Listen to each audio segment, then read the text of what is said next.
let's see. So Hannah and Roy and I pooled our money, and so we had $6, and we took a couple dollars down to Michael's craft store, and we bought some craft items, and we made 21 handmade cards and put a personal note of appreciation and Christmas wishes into each one, and then we took the rest of the money and mailed them off to this program. And for those of you guys who don't know, it has a personal meaning to me, as our oldest son is going to be deployed to Iraq in February. So I really wanted to do something that would touch and the military in some way. And the reason I also wanted to show the video was because the deadline for sending cards was last week, but I'll probably be back here next Thanksgiving to encourage all of you guys to take part in this project. Thanks. Amen. All right, we have one more, and come on up, Lorraine. Use the mic.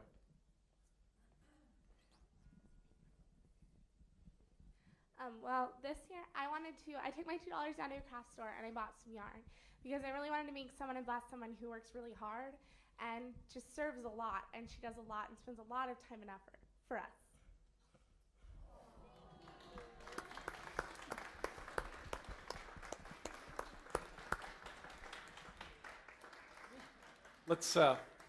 Let's give Jenny a chance to compose herself, and we're actually going to sing a special for you. One of the things, I think is so cool, just like this, we take these $2 and we go out, and when we handed everybody $2 bills, I saw a lot of you just going, $2? What am I supposed to do with $2? Give us something real. And but you took that blessing, and it's neat to see what God does, and it's all different, isn't it? We didn't all do the same thing. We didn't all.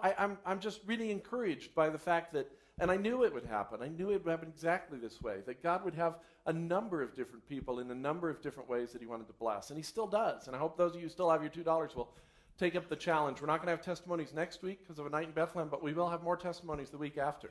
And frankly, we'll keep having testimonies as long as there are testimonies to hear.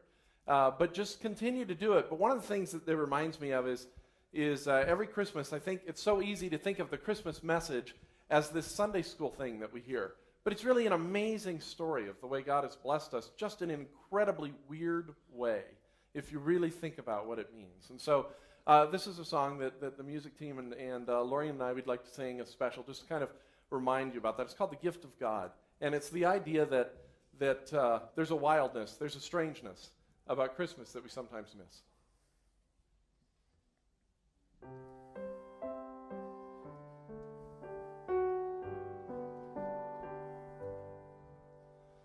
Colors of the rainbow, The spanning of the earth, melody and harmony, the mystery of birth, all patterns in the chaos, like a snowflake in a storm.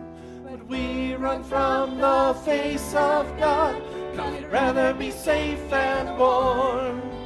Oh, but life is full of strangeness, mystery, awe, and power.